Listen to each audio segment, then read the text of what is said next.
Bienvenidos a Punto de Vista, todo sobre el narrador. Hoy veremos la estructura narrativa. Todo relato, cuento, novela, película, historieta, o sea, todo lo que nosotros podemos concebir como una historia, se puede dividir en las siguientes partes: situación inicial, conflicto, resolución, nuevo conflicto o desenlace. La situación inicial es la parte del relato que suele introducirnos en el tiempo y el espacio de la historia. También se presentan los personajes en su primera situación, por ejemplo, un grupo de amigos que están jugando al fútbol en el parque. Conflicto viene a alterar la situación inicial de forma favorable o desfavorable. O sea, el conflicto no siempre es algo malo, sino que puede beneficiar a los personajes. Por ejemplo, a uno de los chicos que juegan en el parque lo ve un manager de un equipo de primera y lo quiere contratar. Resolución es el encuentro de un nuevo orden para el conflicto. Este puede coincidir con el desenlace o presentar un nuevo conflicto. Por ejemplo, el relato que estamos pensando podría tener la resolución de que es contratado y termina jugando en primera. O, luego de ser contratado, un amigo se enoja y se pelea con él, lo que genera un nuevo conflicto. Desenlace es el fin de la historia con su nuevo orden alcanzado. En este caso, el fin de la historia sería que el protagonista logra hablar con su amigo y mejorar su amistad. Por lo tanto, tenemos una segunda resolución que da desenlace a la historia. La estructura del relato que acabamos de ver coincide con lo que se conoce como tiempo de la historia, o sea, los hechos que ocurren cronológicamente siguiendo un orden de causa y efecto. Pero cuando el narrador va a contar su historia, no obligatoriamente debe hacerlo desde el comienzo. Por eso plantea un tiempo diferente, que es el tiempo del relato. Ojo, a no confundirse estructura del relato con tiempo del relato. Son cosas diferentes. La estructura del relato coincide con el tiempo de la historia, mientras que el tiempo del relato es donde se para el narrador para contar lo que quiere que leamos. Cuando el tiempo de la historia y del relato coinciden, o sea, ambos empiezan desde el inicio, es conocido como tiempo cronológico ab initio.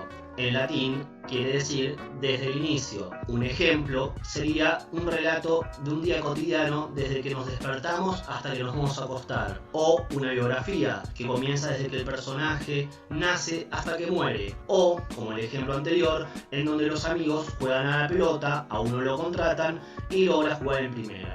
En cambio, cuando elige narrar desde el conflicto, como por ejemplo un policial que comienza con un robo o un crimen, el tiempo es anacrónico, in media res, o sea, hacia la mitad de la cosa. El policial siempre comienza con el crimen y el detective debe ir hacia atrás para poder resolverlo al mismo tiempo que avanza el relato.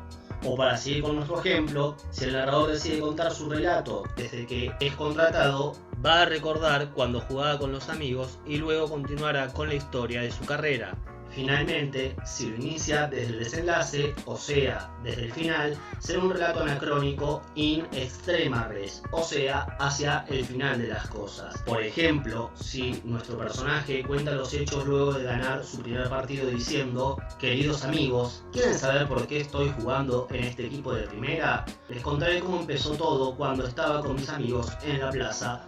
Núcleos, catálisis, indicios e informantes. Los núcleos son las acciones principales, aquellas que tienen que ver con la cadena estructural de la historia, con los verdaderos nudos del relato.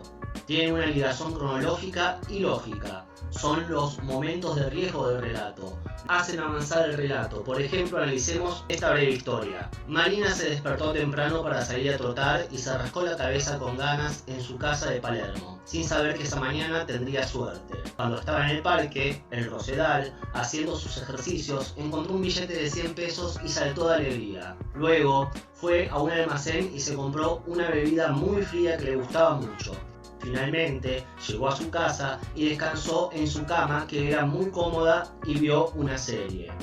En este caso, los núcleos narrativos son que se despertó, encontró dinero en el parque, compró una bebida y descansó en su casa. Catálisis son acciones secundarias, tienen una funcionalidad atenuada, de relleno o retardamiento de las acciones principales. Podríamos decir que son expansiones que no forman la armazón principal de la trama narrativa. Las catálisis complementan, distraen, amplían, detienen el ritmo narrativo y por esta razón tienen más que ver con lo descriptivo. Siguiendo con el ejemplo del relato anterior, Las catálisis de lo que hizo Marina son: se rascó la cabeza con ganas, saltó de alegría y vio una serie. Informantes son datos puros que nos sitúan en tiempo y espacio, aportan conocimientos concretos sobre los personajes, edad, estado civil, etc. Proporcionan un conocimiento ya elaborado. Su funcionalidad es débil, aunque tampoco nula. Por ejemplo, en nuestro relato modelo, los informantes serían que su casa queda en Palermo y que el parque es el Rosedal. Los indicios contienen datos que es necesario interpretar. Son del orden de lo metafórico, es preciso descifrarlos, remiten a un clima, a un sentimiento. Hay textos que son marcadamente indiciales. La labor interpretativa del lector que esos textos presuponen es muy grande. El lector debe descubrir esos indicios, especie de pistas desperdigadas a lo largo del texto, e interpretarlas para realizar una lectura más competente del relato. El lector funciona, lee y trabaja como si fuera un detective. Los indicios son raros en los relatos tradicionales, en cambio, abundan en la literatura contemporánea.